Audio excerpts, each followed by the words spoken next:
replying to the members of the DMK and other people who criticize the government for not having controlled the price rise and the petroleum prices. And in the course of a speech, he said that the DMK during the election campaigning gave a manifesto and it has not fulfilled its promises of reducing the petrol price and all. Sir, I would like to submit through you to this government as well as to the finance minister. She knows pretty well, but she spoke to the gallery. We expected something else from her. In 1 year, the DMK government headed by Mr. M.K. Stalin has fulfilled 70% of the poll promises. We have yet more 4 years to cross. And we have reduced the petrol price by 3 rupees. And we have reduced the milk price by 3 rupees. And we have done a very, very well. See, this government, because of these policies, I was about to come to that in the later part, but statistics very clearly say that the sex ratio of women have increased, but their anemic ratio is increasing very much. And the nutrition of the children are down to the level.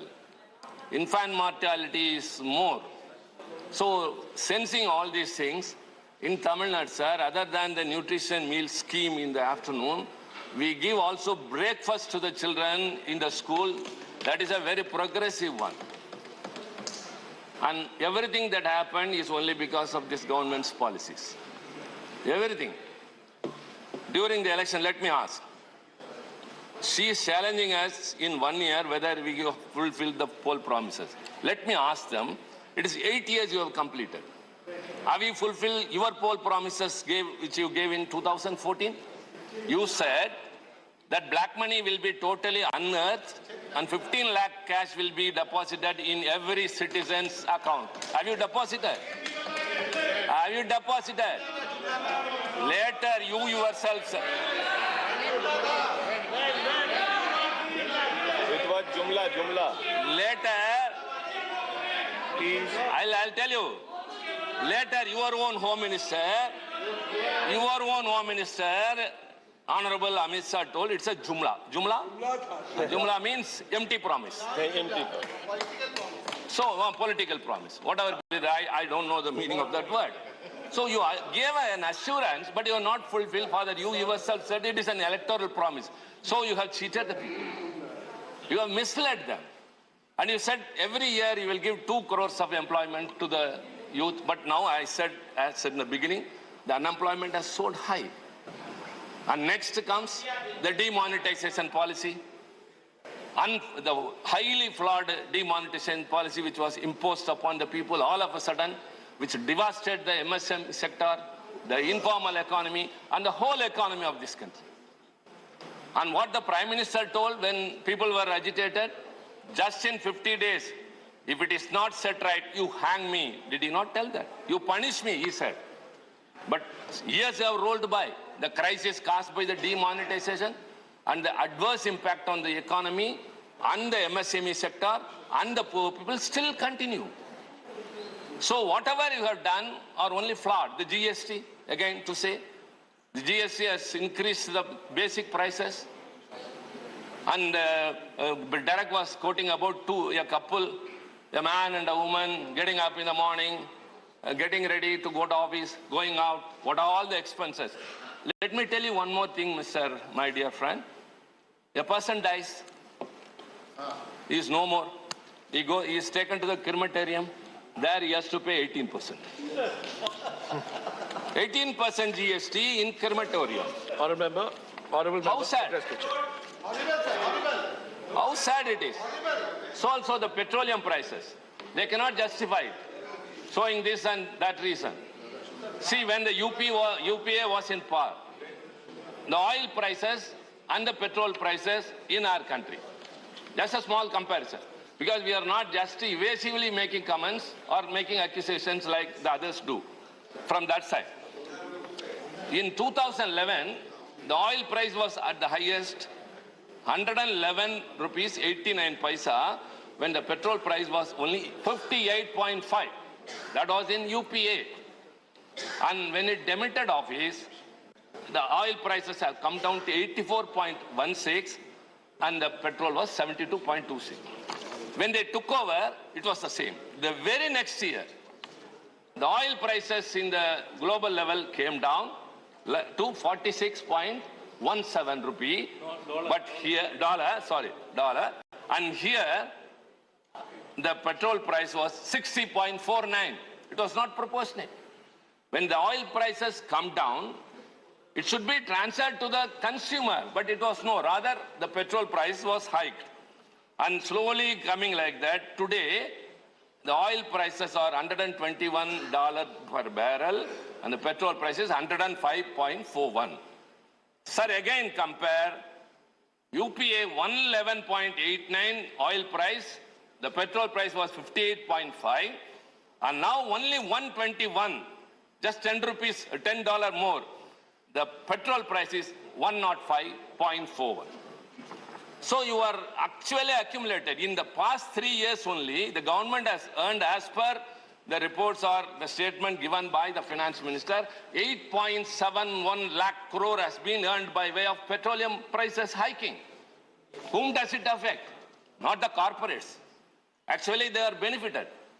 Whatever you have the money, you are waiving off the corporates' loans, telling that we are augmenting the incentives. No, but you are increasing their profits. During the pandemic, the whole country was suffering. Everyone. Because of the non-planned implementation of this lockdown, what happened? The migrant workers, they died, they lost their jobs, they were starving for food. Many people were suffering, so many were left unemployed, whereas the corporates' profit increased to 22% than before. Because of your incentives. You take care of them. A minimum standard of living, you have to assure the people. That is the basic duty of a government. Minimum a standard of living. What do you say in Hindi? Roti, kapda, aur rakan. Makan. But that is not. But even that is not so. Sir, I would like to say, the RBI very clearly say the consumption level has declined from 100 figures to 72 figures.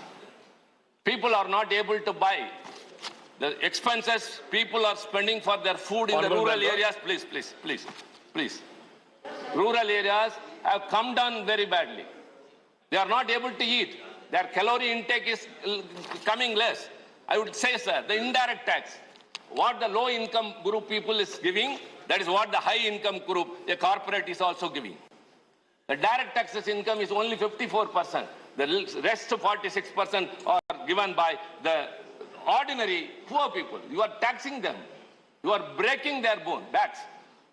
They are not able to survive. Essential commodities price go up. The poor people, see what do you call Ujjwala? What is Ujjwala? You are given stoves, but the gas price has gone up. 1,000, more than 1,100. They are having stoves, but they cannot buy gas. Women are starving. The family heads are suffering. I got a lot to say, sir, but I have to confine to the time which I have been limited to. This is the situation in this country.